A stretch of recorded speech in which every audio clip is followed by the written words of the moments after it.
अस्सलामुअलैकुम। मैं हूं आपका मेज़बान मंजूर अमीन। बाज़ शख्सियात की गुफ्तगू इस कदर पुरअसर होती है कि जिनको एक दफ़ा सुनने के बाद जी चाहता है कि बार बार सुने, क्योंकि उनकी कही हुई बातें न सिर्फ अप टू डेट होती हैं बल्कि माशरे पर गहरी नज़र की भी अक्कास होती हैं। ऐसी ही एक शख्सियत से आज हम आपको मिलवाने जा रहे हैं। आपकी शख्सियत इस कदर पुरअसर है कि गिलगित बल्तिस्तान में टीचर्स की एक बेहतरीन तरबियत और ट्रेनिंग के इनेकाद का सिलसिला जारी रखने के बाद आपको वफाकी सतह पर यकसा निसाब तालीम के हवाले से गिलगित बल्तिस्तान की नुमाइंदगी का भी शरफ हासिल है। माहिर तालीम हैं और तदरीसी शोबे से वाबस्ता हैं और एज आ मास्टर ट्रेनर असातिज़ा इकराम को तरबियत भी दे रहे हैं। और अगर इसके अलावा भी अगर मैं कुछ कहूँ तो ये गलत ना होगा कि बल्तिस्तान के ही सपूत हैं और तालीम से इनका जो शगफ़ है वो बहुत ज़्यादा है। और इसी के साथ साथ स्कर्दू के सबसे कदीमी और अब मैं कहूँ कि सबसे बड़े तालीमी इदारे में खदमात सर अंजाम दे रहे हैं और हाई स्कूल नंबर 1 में तदरीसी शोबे से वाबस्ता हैं। जनाब हाजी मोहम्मद अनवर साहब हमारे उस्ताद मोहतरम भी हैं। सबसे पहले तो अस्सलाम वालेकुम सर। जी वालेकुम अस्सलाम। सबसे पहले तो आपको खुशामदीद कहेंगे रेडियो पाकिस्तान और FM 93 पर। थैंक यू सर, उसके बाद जानना चाहेंगे क्योंकि बहुत सारे सामीन ऐसे हैं कि जो आपके बारे में भी जानना चाहेंगे। और हाजी मोहम्मद अनवर कौन हैं और कहाँ से तालीमी सरगर्मियाँ रही, और उसके बाद हम असल मौजू की तरफ आएंगे सामीन कराम। और असल मौजू हमारा होगा कि तरबियत और तालीमी पहलू के साथ साथ जो तरबियत का जो एक अंसुर है उसके हवाले से इनकी जो महारत है वो उसमें है, उसके हवाले से भी बात करेंगे। ओवरऑल बल्तिस्तान के तालीमी खला के हवाले से बात करेंगे और उसके साथ साथ कोरोना के बाद जो एक लंबे अरसे के बाद जो तालीमी सिलसिला चल पड़ा है उसके बाद के क्या असरात होंगे और उन असरात को कम करने के लिए क्या इक़दाम किए जा सकते उस हवाले से बात करेंगे। तो सर, सबसे पहले जानना चाहेंगे कि आपकी तालीमी जो करियर का जो आगाज़ था वो कहाँ से हुआ और कहाँ तक पहुँचा है, और अभी क्या सिलसिला आपके अपने तालीमी सिलसिले में चल रहा है, वो उससे हमारे सामीन को आगाह कीजिए। उसके बाद फिर हम आगे बढ़ेंगे। जी शुक्रिया मंजूर साहब, आपने एक मौका फराहम किया। बेसिकली अगर मैं सिंपली अपना तारुफ कर लूँ तो पूरा नाम हाजी मोहम्मद अनवर, मेरा ताल्लुक़ करसमता मुरली से है। और जहाँ तक तालीम का सिलसिला जो है, मैंने गवर्नमेंट सेक्टर मेरा थ्रू आउट करियर में एक यूनिकनेस समझे या सिंपलिसिटी समझे जो भी है वो गवर्नमेंट से है, फ्रॉम प्राइमरी टू MPhil। कि जहाँ तक मेन एजुकेशन तो government sector high primary school, फिर हाई स्कूल और डिग्री कॉलेज में 4 साल ग्रेजुएशन इधर से किया। आला तालीम के लिए मैं कराची मूव किया और जहाँ से मैंने इंग्लिश में मास्टर की। उसके बाद यहाँ स्कर्दू में वापस आके 1 साल B.Ed एलिमेंट्री कोर्स वो टीचर के प्रोफेशन को अपने लाइफ के लिए, और आफ्टर डेट जो है उसके बाद master in education from open university. उसके बाद ओपन यूनिवर्सिटी से जो है MSc पाकिस्तान स्टडीज़ भी किया। उसके बाद GC यूनिवर्सिटी में मुझे चांस मिला MPhil करने का, तो रिसेंटली जो है मैंने कंप्लीट किया है MPhil पाकिस्तान स्टडीज़ में भी। तो जहाँ तक प्रोफेशन का ताल्लुक़ है तो शोबे तदरीस से ताल्लुक़ रखता हूँ और एजुकेशन डिपार्टमेंट पे अपना सर्विस दे रहा हूँ। बहुत खूब जनाब। एक जो तालीमी करियर का आगाज़ अगर देखें तो इंग्लिश के शोबे में डिग्री आपने MA की डिग्री हासिल की, उसके बाद एजुकेशन की तरफ आए और उसके बाद फिर पाक स्टडीज़ की तरफ आए। 3 मुख्तलिफ़ किस्म के शोबे, मगर तीनों का जो ताल्लुक़ है वो तदरीस से ही है। तो इनमें वैरायटी की जो वजह बनी वो क्या बनी? बहुत ही इंटरेस्टिंग आपने एक सवाल किया है। इस सवाल से मैं ये बता दूं कि बिल्कुल हमारे जीवन के लिए एक इशू जो क्रिएट होता है कि एक लैक ऑफ काउंसलिंग की कमी समझिए जो कुछ भी हो। तो हमारे जब हम सब्जेक्ट किसी भी सब्जेक्ट को चूज़ करते हैं तो एक्सीडेंटली हम सब्जेक्ट ले रहे होते हैं। तो फर्स्ट टाइम जो है विदाउट हैविंग प्रॉपर गाइडेंस जो है तो मैंने इंग्लिश ले लिया। With the passage of time जब वेरिएशन आए और साथ साथ जो है अमली ज़िंदगी शुबे तदरीस से जब मेरा ताल्लुक़ हुआ तो मैंने एक चीज़ मिलेंगी पूरा लाइफ करियर में, एक कंटिन्यूटी सीक्वेंस से आपको तसलसल नज़र आएंगे कि कोई गैप नहीं है मेरे एजुकेशनल करियर में। बस वो मुझे जो पसंद है ज़ाती हवाले से मुस्तकिल मिजाजी के साथ सब आप समझिएगा ये सही है जी, मुस्तकिल मिजाजी के साथ। तो लेकिन जो बुनियादी सवाल, क्योंकि बहुत सारे सामीन की भी जहनों में उभर रहा होगा कि MA इंग्लिश के बाद MA एजुकेशन, क्योंकि वो आप एजुकेशन से रिलेटेड थे, और टीचिंग से आपका लगाव था, उस वजह से भी समझ आता है। अभी पाकिस्तान स्टडीज़ की तरफ आना और उसके बाद MSc पाकिस्तान स्टडीज़ और उसके बाद फिर इसी में ही MPhil आप एजुकेशन को भी ले सकते थे, इंग्लिश को भी ले सकते थे, इसकी क्या वजह बनी? ओवरऑल हर इंसान के जो है अपने इंटरेस्ट होते हैं, एरिया ऑफ इंटरेस्ट। मेरा ज़्यादातर एरिया ऑफ इंटरेस्ट है वो जो मैं हिस्ट्री की तरफ ज़्यादातर माइल हूँ, तो हिस्ट्री ने मुझे जो है प्रोवोक करके इसी तरफ लाया। और पाकिस्तान स्टडीज़ चूज़ करने का टोटली एक ही मेरा मकसद था, मेरे एक ख्वाहिश थी ज़िंदगी में कि मैं रिसर्च एरिया में गिलगित बल्तिस्तान हमारे जो है अंडर प्रिविलेज एरिया है उसको थोड़ा प्रमोट करने के लिए रिसर्च एरिया मैंने बल्तिस्तान सेलेक्ट किया हुआ है। और मेरे MPhil में भी है इंशाल्लाह, इन अपकमिंग फ्यूचर जो भी है वो पूरा सब कुछ मैं चाहूँगा कि हमारी गिलगित बल्तिस्तान पर्टिकुलरली गिलगित बल्तिस्तान को ही फोकस है। तो इसका मतलब है कि रिसर्च वर्क सारे इसी डोमेन में ही है। जो रिसर्च वर्क की आपने बात की, तो क्या हम इस रिसर्च वर्क को आपके PhD से भी रिलेट कर सकते हैं? बस नेक ख्वाहिशात है जी। चले जी, हमारी नेक तमन्नाएं हैं और हमारी नेक दुआएं आपके साथ है कि अल्लाह आपको डॉक्टर, आप ऑलरेडी हैं, एक समाजी डॉक्टर के तौर पर हम आपको मानते हैं और इंशाल्लाह उम्मीद है कि आप जो सनत में भी PhD की जो आप डिग्री है वो आपको वसूल हो। हाजी अनवर साहब, एक यहाँ पर चूँकि हमारा जो मेन एरिया है वो तालीमी हवाले से पाकिस्तान के तकरीबन सबसे मोस्ट एजुकेटेड जो रेशो है वो यहाँ पर है, एजुकेशनल जो लेवल है वो हाई है और रेशो है वो सबसे ज़्यादा है। तो इसके बावजूद क्या वजह है कि हमारे जो लोग हैं, हमारे जो तलबा हैं या फिर हमारे जो तालीमी याफ्ता अफराद हैं वो इस कदर आगे नहीं हैं जितना इनको होना चाहिए था, जिस हिसाब से हमारा एजुकेशनल रेशो, इसकी क्या बुनियादी वजह है?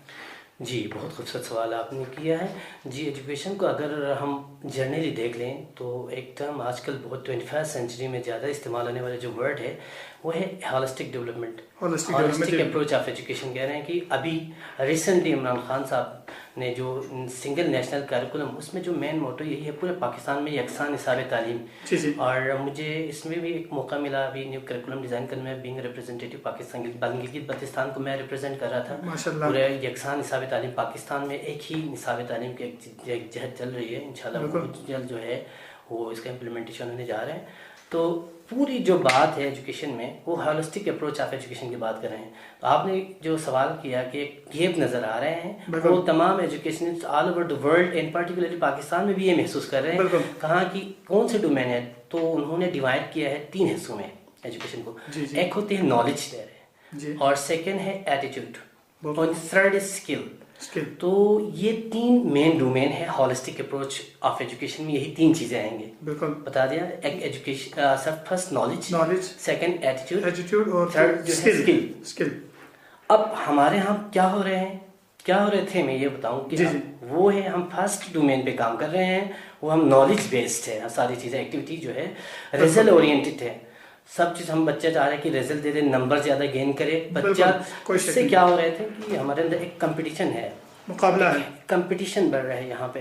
हम कंपटीटर्स पैदा कर रहे हैं, तो यहाँ पे लोगों के कंट्रीब्यूशन हमें कम नज़र आ रहे हैं सोसाइटी में।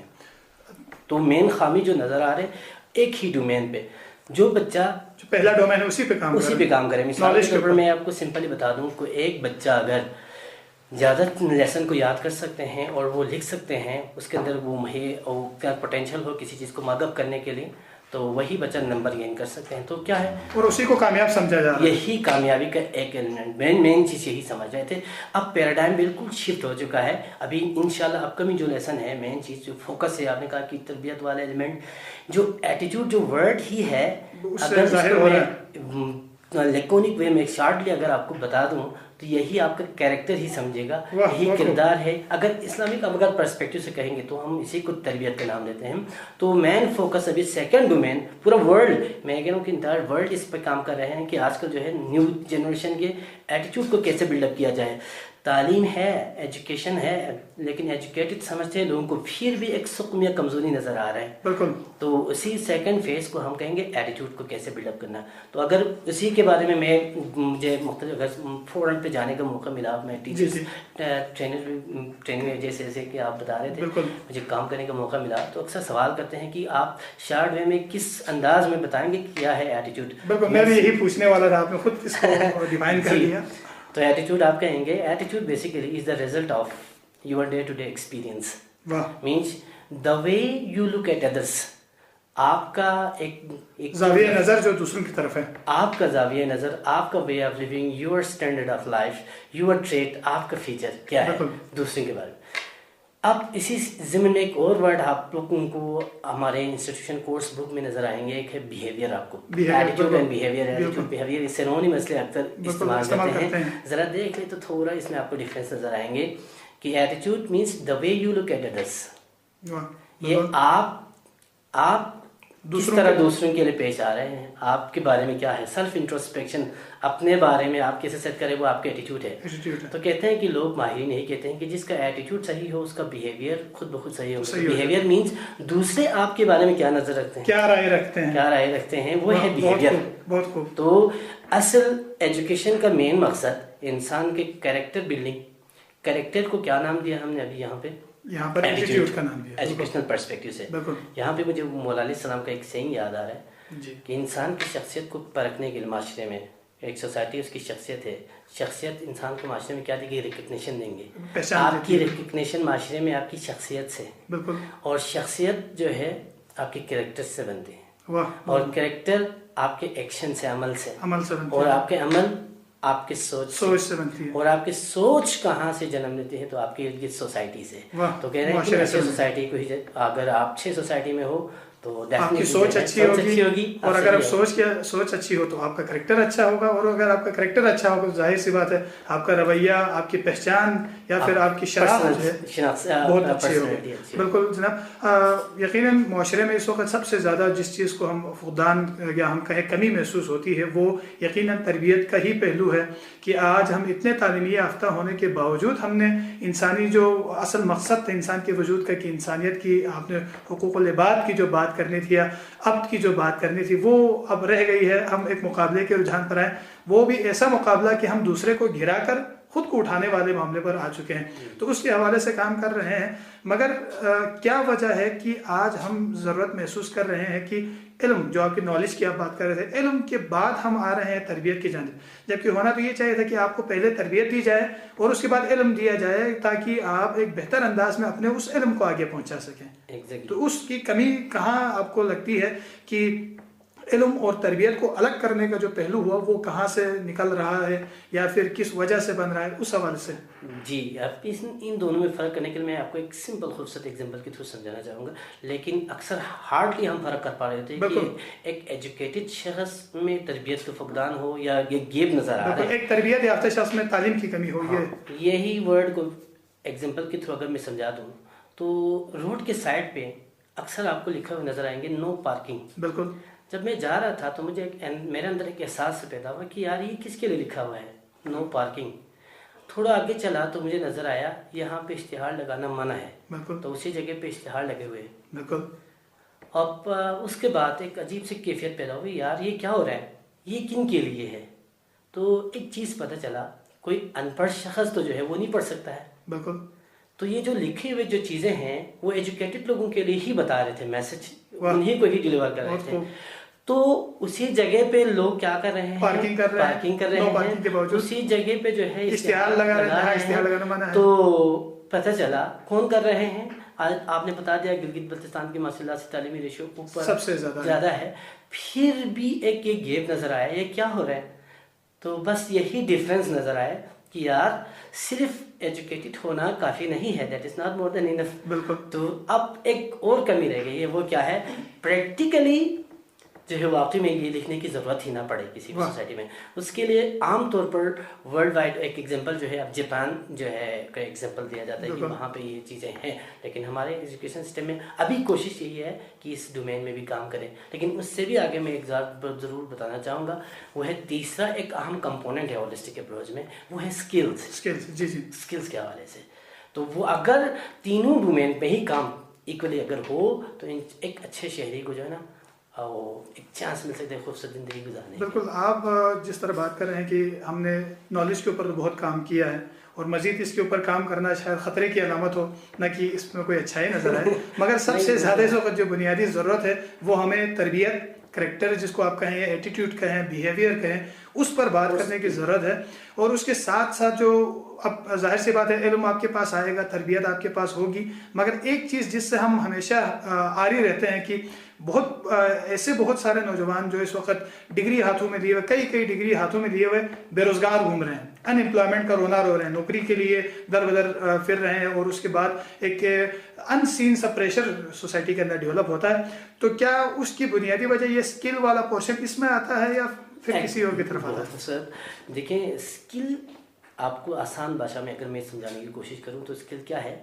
The ability to do anything well, simply अगर बता क्या वही सलाहियत है आपकी जो किसी भी काम को अच्छे तरीके से कर सके, किसी भी काम को खूबसूरत तरीके से कर सके। लेकिन एक सवाल यहाँ पे आप मुझसे कर सकते हैं कि यार किसी काम को अच्छे तरीके से करने को अगर इल्मी पर्सपेक्टिव से कहेंगे तो उसको जहानत भी कहते हैं। लेकिन छोटा सा अगर डिफरेंस अगर आप जानना चाहें तो मैं यूँ कहूँगा, जहानत मीन्स वो सलाहियत जो किसी भी दरपेश मसले में फौरी हल निकाले, फौरी हल निकाले, तो वो आपकी जहानत है। बिल्कुल। लेकिन फन महारत क्या है? महारत वो सलाहियत है जो आपको किसी भी काम को तरीके से, किसी तरीक़ेमंदी से कर ले। तो मैं आपको इसको फ़र्क वाज़ेह करने के लिए सिंपल यही बताऊँ कि स्किल्स के लिए कोई टाइम फ्रेम नहीं है, क्विक सॉल्यूशन की ज़रूरत नहीं है, उस पर काम करने की ज़रूरत है। मतलब इस पर वक्त लग सकता है। एग्जैक्टली।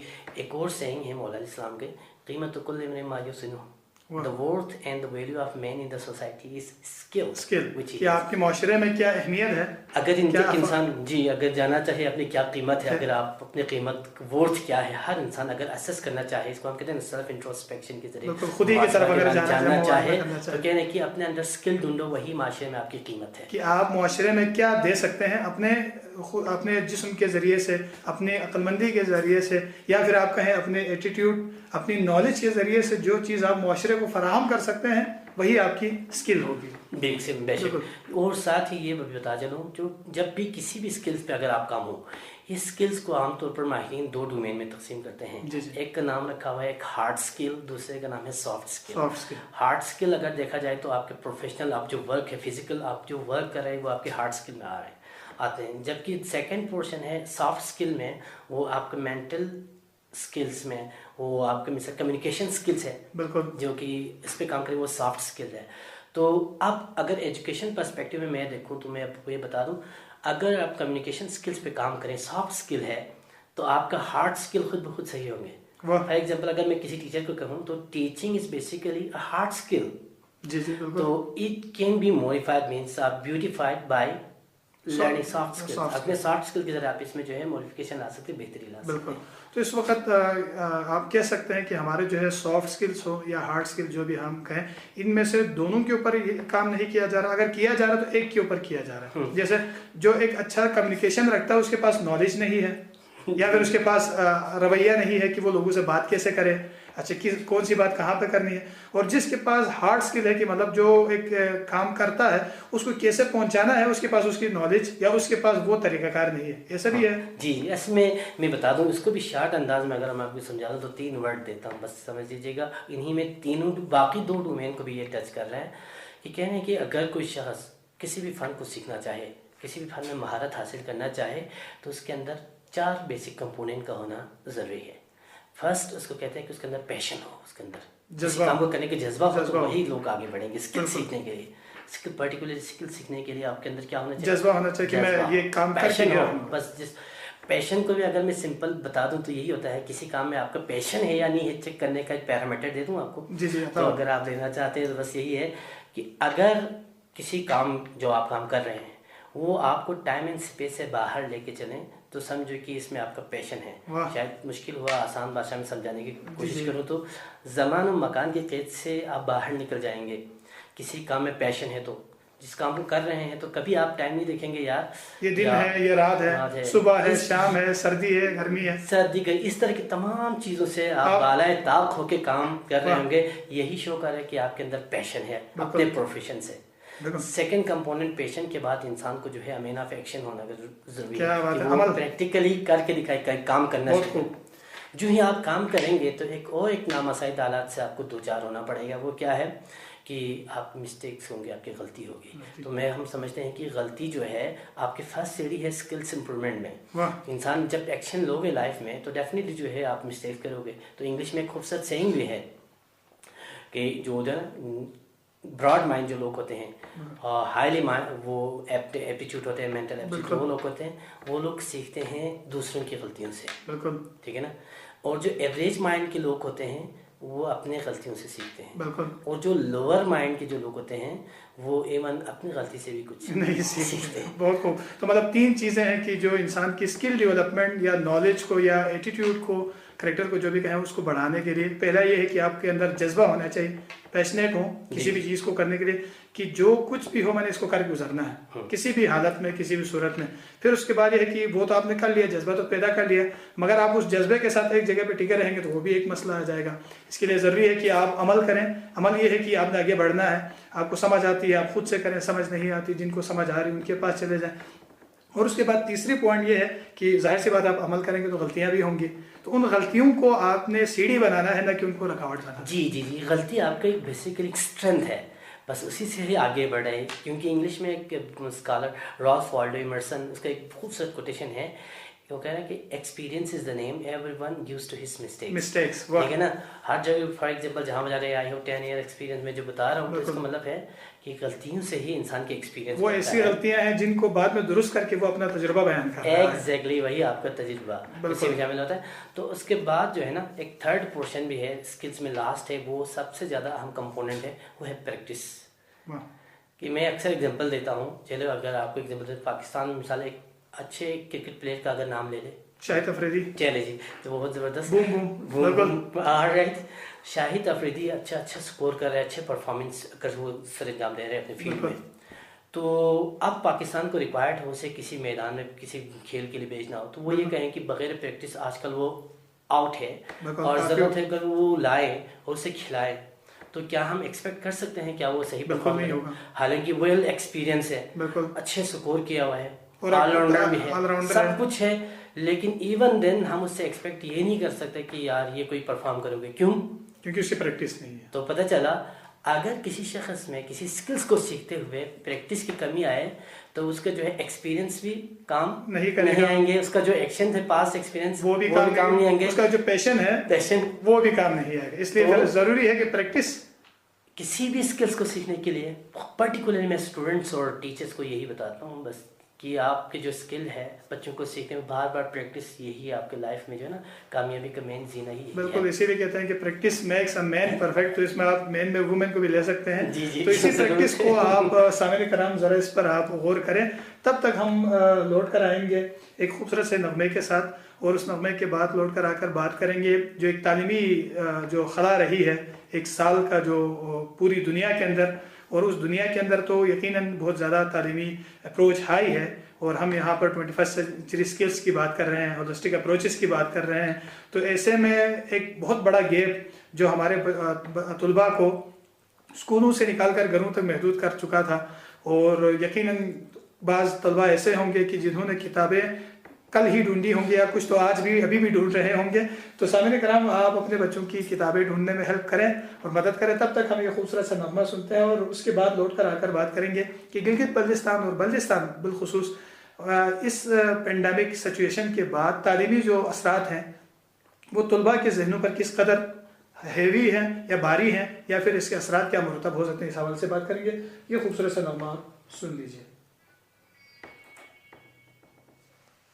सामिन कराम, इस वक्त स्टूडियो में हमारे साथ माहिर तालीम है और एजुकेशनिस्ट के तौर पर काम कर रहे हैं और अपनी खिदमत सर अंजाम दे रहे हैं, हाजी मोहम्मद अनवर साहब हमारे साथ मौजूद हैं, और इनसे हम जान रहे हैं कि तालीमी जो सूरत हाल है गिलगित बल्तिस्तान के हवाले से, और ओवरऑल क्या स्टडीज़ चल रही हैं। तो हाजी साहब, एक यहाँ पर सवाल जो यकीनन हम पूछना चाहेंगे एज अ माहिर तालीम आपसे, कि गिलगित बल्तिस्तान चूँकि एक बहुत बड़ा रीजन आएगा, और बल्तिस्तान से क्योंकि सामने कराम इस वक्त सुन रहे हैं, तो बल्तिस्तान के मेयार तालीम को, जो स्टैंडर्ड ऑफ एजुकेशन है, उसको आप कहाँ तक देख रहे हैं? क्योंकि आपकी जो एक अंडरस्टैंडिंग है वो माशाल्लाह से काफ़ी ब्रॉड है, और सामने कराम भी महसूस हो रहे हैं। तो तालीम जो मेयार है बल्तिस्तान का, वो आप कहाँ देख रहे हैं, और दुनिया का जो मेयार है वो क्या है?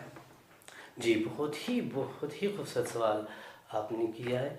देखिए, एजुकेशन पूरा जो है स्टैंडर्ड या कुछ जो मेयार है, अगर वर्ल्ड डोमेन में, अगर वर्ल्ड पर्सपेक्टिव से अगर हम देख लें, तो 5 उसके फेसेस होता है जी। 5 फेसेस बता रहा हूँ, 4 पर्टिकुलरली 4 फेसेस से गुजर रहे होते हैं। फर्स्ट होता है एक्सेस। एक्सेस को मैं आप आसान भाषा में बता दें तो पहुंच, लोगों के पहुंच में दस्तरस में हो एजुकेशन, ये पहला स्टेज है। पहला स्टेज के बाद द सेकंड स्टेज, जहाँ पे बच्चों को एक्सेस मिले, स्कूल का एक्सेस और रसाई हो, पहुंच बच्चों के पहुंच हो, वो वालिदैन ढूंढेंगे, क्वालिटी की तरफ बढ़ेंगे। बच्चे की कोई मेयार है तालीम को, क्वालिटी को बेहतर, कौन से इंस्टीट्यूशन, अब इंस्टीट्यूशन ढूंढेंगे कहाँ पे जो है तालीम जो है अच्छी मिल रही है। द सेकंड फेज होगा जहाँ पे अच्छी तालीम है। दूसरा फेज में आ गए पूरा सोसाइटी, तो थर्ड फेज होते हैं वो एक्सीलेंस की तरफ बढ़ेंगे। एक्सीलेंस, एक्सेल करना है एक दूसरे से, इंस्टीट्यूशन में बेहतरी, उससे भी एक्सीलेंस में कि आपके इंस्टीट्यूशन परफॉर्म करे दूसरे से, आपके बच्चे सबसे भी आगे एक्सीलेंस में, वो है थर्ड स्टेज। तीसरा मेयार का आला स्टेज है, उसको कहते हैं कि रिटेंशन, कहते हैं कि रिटेन रखना, उसी को जो एक्सीलेंस वाले पोजीशन पे पहुंचा हुआ है तो उसी को रिटेन रखना सबसे बहुत मुश्किल स्टेज है। बिल्कुल। अब आपके सवाल है कि गिलगित बल्तिस्तान कहाँ पे फॉल करता है इन चारों उसमें से, कि किस स्टेज पे है। तो गालिबन मेरे हिसाब से बल्तिस्तान का कोई ऐसा रीजन नहीं है जहाँ पे अभी एक्सेस ना हो, बच्चों की दस्तरस ना हो, पहुंच ना हो। गालिबन जो है आप K2 और चाचन से लेके आए यहाँ पे, बिल्कुल बल्तिस्तान के उधर शगरथंग तक जो भी है ले लें, तो स्कूल्स मौजूद हैं, बिल्कुल, तो बच्चों के पहुंच में है एजुकेशन। तो डेफिनेटली अब हम सेकंड स्टेज पे ही है। बल्तिस्तान के अगर पर्सपेक्टिव से देख लो तो मैं सेकंड स्टेज बात करूंगा। वैली सेकंड स्टेज में है, वो क्वालिटी की तरफ ढूंढ रहे हैं वहाँ पे, क्वालिटी एजुकेशन की तरफ। स्कर्दू रीजन में भी तो मैंने हमारा हब ही समझेगा यहाँ पे, तो यहाँ पे अब जो थर्ड स्टेज पे एक एक्सीलेंस की तरफ बात कर रहे हैं, थर्ड स्टेज पे हैं, लेकिन उससे आगे पे अभी जाने के लिए काफी वक्त दरकार है। उसके मतलब हम चौथे जो स्टेज पे रिटेन रखने वाले मामले पर हैं, उसमें हम अभी क्वालिटी, सारे आप जितने भी गवर्नमेंट एंड प्राइवेट इंस्टीट्यूशन देख ले, वो क्वालिटी एजुकेशन की बात कर रहे हैं। बात तो हम सेकंड फेज से ही गुजर रहे हैं, लेकिन उनका एम और टारगेट है वो एक्सीलेंस की तरफ बढ़ना है। अब एक्सीलेंस की तरफ आने के लिए आपको पूरा कंपटीशन आपके वर्ल्ड से, अपने मुल्क से नहीं, आपके मुल्क से बाहर होंगे, दुनिया से, तो वर्ल्ड वाइड कि दुनिया किस नहज पर तालीम को फराहम करने और तालीम को यकसा तौर पर मुहैया करने में लगी हुई है, कोशा है, और हम कहाँ पर खड़े हैं इस पर हम लगे हुए हैं। एग्जैक्टली अब ये होंगे, अब आप उस एक बैरियर, एक वो बाउंड्री से बाहर निकल के देखेंगे। तो इसलिए मैं समझता हूँ अभी बल्तिस्तान फिलहाल जो है हम सेकंड स्टेज पे ही है, हम क्वालिटी की तरफ बढ़ रहे हैं कि हम क्वालिटी कहाँ से अच्छी मिल सकती है, क्या मेयार तालीम है वो मिल सकता है। तो ओवरऑल अब जाहिर सी बात है कि जो साल हमने कोरोना के हवा गुजरा, और चूँकि दुनिया भर में बहुत ज़्यादा मुश्किलात रही, और इन मुश्किलात में यहाँ बल्तिस्तान में क्योंकि हमारे यहाँ पर इशू ये आया कि ना हम तालीमी जो आपने 4 स्टैंडर्ड्स बताए या फिर मेयार बताए, उनमें से हम तीसरे पर भी शायद अभी न पहुँचे हों, बल्कि उसकी तरफ हमारे अभी बढ़ने के रुझानात ही नहीं हैं, और हम दूसरे पे ही लगे हुए हैं कि हमें बेहतर तालीमी जो सहूलियात हैं या बेहतर तालीम कहाँ से मिले, उसकी तरफ हम बढ़ रहे हैं। तो जो तीसरा और चौथा है वो तो फिर बहुत दूर की है, लेकिन उम्मीद है कि वो भी हमारी दस्तरस में होंगे। लेकिन चूँकि जो मॉडर्न दुनिया है या फिर जदीद दुनिया के अंदर जो तालीमी निज़ाम है, उसमें वालिदैन का बहुत बड़ा रोल होता है, मगर यहाँ पर एज ए टीचर मैं आपको, एज ए एजुकेशनिस्ट नहीं बल्कि मैं यहाँ पर आपको एज ए टीचर मैं आपसे ये सवाल करूँगा कि पेरेंट्स को किन चीज़ों पर आप समझते हैं कि ये पेरेंट्स की कमज़ोरियाँ हैं कि जिनकी वजह से तलबा का यकीनन जो मेयार है वो बहुत ज़्यादा लो है या फिर बहुत ज़्यादा कमज़ोर है, इस हवाले से आप क्या कहेंगे? जी, आपने जो सवाल किया उसमें देखिए मैं बहुत अहम पहलू है एज अ टीचर, तो साथ ही साथ में एक बता दूं एज अ पेरेंट। जी, एज अ पेरेंट भी आप इसको ऐड कर सकते हैं। दोनों पर्सपेक्टिव से अगर मैं देख लूँ तो पैरेलल लेके चलूँ तो बेसिकली जो है हमारा मेन फोकस जो है बच्चा ही है। तो बच्चे को आगे करने में जो रोल इंस्टीट्यूशन का है और आपके घर का वो है वो पैरेलल चलता है। बिल्कुल इसको हम क्या कहते हैं वो ट्रायंगल जो है, हाँ, पेरेंट टीचर और स्टूडेंट, जी वही है, पैरेलल ही चलता है, उसी बेस पे ही हम बच्चे को है आगे कर सकते हैं। जहाँ तक आपने सवाल किया कि पैंडेमिक के हवाले से, जो कोरोना के दरमियान जो ये कोरोना जो है एक एपिडेमिक नहीं है, किसी खास एरिया को हिट नहीं किया, ये तो एक पैंडेमिक बन गया, पूरा वर्ल्ड वाइड एक इशू बना है। तो इसने डेफिनेटली जो है पूरा वर्ल्ड वाइड मुतासिर हुए हैं, और उसी में से जो है गिलगित बल्तिस्तान भी शामिल है, हमारे एरिया भी। तो अब इस खला को कैसे पुर किया जाए, आपने कहा एक कमजोरी रही, तो डेफिनेटली जो है उसको मैं किस हद तक ये खला पैदा हुई है इस बारे में भी बात तो डेफिनेटली जो है, हाँ आपको पता है कि पर एक साल के जो उसको तो आप वापस नहीं ला सकते, तो गए आप जो है हमें बहुत ज़्यादा मुहतात अंदाज में कॉन्शियस रहना पड़ेगा कि इवन देन अगर इस किस्म के और भी नामसाइद हालात आए तो भी अपने इस स्ट्रगल को आगे बढ़े। तो आजकल की इस 21st सेंचुरी में इतना मुश्किल नहीं है क्योंकि सारी चीज़ें अभी डिजिटलाइज्ड हो रहे हैं, क्योंकि अभी आप जिस एरा में आप रह रहे हैं तो वो अभी वो पत्थरों वाला ज़माना नहीं रहा या कागज़ों का भी ज़माना नहीं रहा अभी डेफिनेटली आप बिल्कुल सही कह रहे हैं। अभी आप जो है उस टेक्नोलॉजिकल एरा में है, ओल्ड दुनिया जो है अभी ग्लोबल विलेज से भी शुरू करके ग्लोबल होम बन गया है। तो इस अगर उसमें देख ले तो अपॉर्चुनिटीज़ है हमारे उसमें, वो चेंज हो गया पैराडाइम बिल्कुल शिफ्ट हो गया अभी मॉडर्न एरा में। अब बच्चे को जो है अभी हमें फ्यूचर के उस पर लेके जाना होगा, वो डिजिटलाइज्ड अंदाज में ही लेके जाना होगा। हमारे एजुकेशन सिस्टम को, हमारे तमाम मैकेनिज्म को उसी डोमेन में अगर काम कर ले तो इंशाल्लाह जो हम वर्ल्ड को भी बीट कर सकते हैं। मैं समझता हूँ कि गिलगित-बल्तिस्तान में इस कारण की कमी नहीं है, पोटेंशियल है, कैलिबर है, सब कुछ है। एक गाइडलाइन या फिर करियर काउंसलिंग की जो एक एग्जैक्टली सही काउंसलिंग, हाँ ये काउंसलिंग लाइफ में बहुत ज़्यादा मैटर करता है। लेकिन एक कमज़ोरी है, मैं ये बता दूँ तो काउंसलिंग पहले से आप काउंसलर से ही काउंसिल कर ले, लेकिन हर गैर शख्स से पूछ रहे होते हैं कि आप किसी का ताल्लुक जो है एजुकेशन से मिसाल है ही नहीं है। अक्सर इवन चलो एक सिंपल एग्जांपल के थ्रू समझा दें, लोग मुझे आके ये कह रहे हैं कि सर कि मैं इंग्लिश करना चाहिए या नहीं करना चाहिए। बिल्कुल, क्योंकि आप एमए इंग्लिश कर चुके हैं इसलिए मैं कर चुका हूँ, तो इसका मतलब ये नहीं आप मुझसे क्या पूछना चाहिए भाई यार, इस सब्जेक्ट के स्कोप के बारे में मैं बेहतर बता सकता हूँ, बल्कि करना है या नहीं करना है वो आप बेहतर जानते हैं, आपके अंदर कैलिबर क्या है। ठीक, अगर मेरा जैसा कोई है उसका कोई शुद्ध ना हो, कोई किसी की इन्फॉर्मेशन ना हो, आपको मिसगाइड किस तरह मिसलीड करेंगे, जी यार आपको करना चाहिए, आपको ये नहीं करना, ये तो बहुत मुश्किल है, इस किस्म के भी हो सकता है। तो इसलिए मैं कहा प्रॉपर राइट काउंसलर से ही काउंसलिंग ले। और ये जो काउंसलर वाला मामला है वो फिर ज़्यादा पेचीदा है, इस हवाले से भी बात करेंगे कि हर स्कूल में कम से कम एक काउंसलर होना चाहिए, एक स्टैंडर्ड है। लेकिन खैर अब तो पूरे शहर में कोई ऐसा बंदा नहीं है कि जो हमें मोटिवेट कर सके किसी भी हवाले से, फील्ड ऑफ लाइफ के हवाले से सेटिस्फाई कर सके। हाजी साहब, क्योंकि वक्त की जो घड़ी है और जो सीढ़ी है वो हमें बार बार इशारा दे रही है कि आखिरी वक्त लम्हा आ चुका है, तो मैं आपसे प्रोग्राम की इस वसातत से इंशाल्लाह हमें उम्मीद है कि ये तसलसल बढ़ता रहेगा और आपके जो तजुर्बे हैं, तज़िये हैं और आपके जो तजुर्बात हैं उनसे हम मुस्तफ़ीद होते रहेंगे और सामीन भी सुनते रहेंगे। मगर फ़िलहाल आज के इस प्रोग्राम से हम आपका जो आखिरी पैगाम सामीन कराम को आप क्या देना चाहेंगे। जी बिल्कुल सही है, क्योंकि मैंने जिस पैराडाइम जिस चीज़ को फोकस करके आप लोगों को यहाँ बताया, तो मैं हॉलिस्टिक अप्रोच ऑफ एजुकेशन में नॉलेज को हमने अपनी थोड़ी बहुत डिस्कस किया, एटीट्यूड और स्किल्स, ये तीनों चीज़ें अगर किसी में आ जाएं तो आपके अंदर 3 चीज़ें आ जाएगी, आपके कॉन्फिडेंस आ जाएंगे आपके अंदर, 3 C's में हम इसको वो करना चाहें तो आपके कम्युनिकेशन स्किल्स आपके बूस्टअप होंगे, और उससे सबसे मेन चीज़ जहाँ पे काम करने की ज़रूरत है और काम हो रहा है वो है क्रिएटिविटी आ जाएंगे बच्चे में भी। साथ स्टूडेंट्स के लिए मैंने 3 C's में पूरा उसको समझा, समूह के 3 वर्ड में आपको मैं बता दूँ। अगर सही डोमेन में, सही ज़मीन में, सही मानों में अगर एजुकेशन पे काम किया जाए तो बच्चे के अंदर वही 3 खासियत आप डेवलप कर सकते हैं, वो है क्रिएटिविटी, कम्युनिकेशन स्किल और थर्ड चीज़ कॉन्फिडेंस। बस यही मेन थीम है। बहुत बहुत शुक्रिया।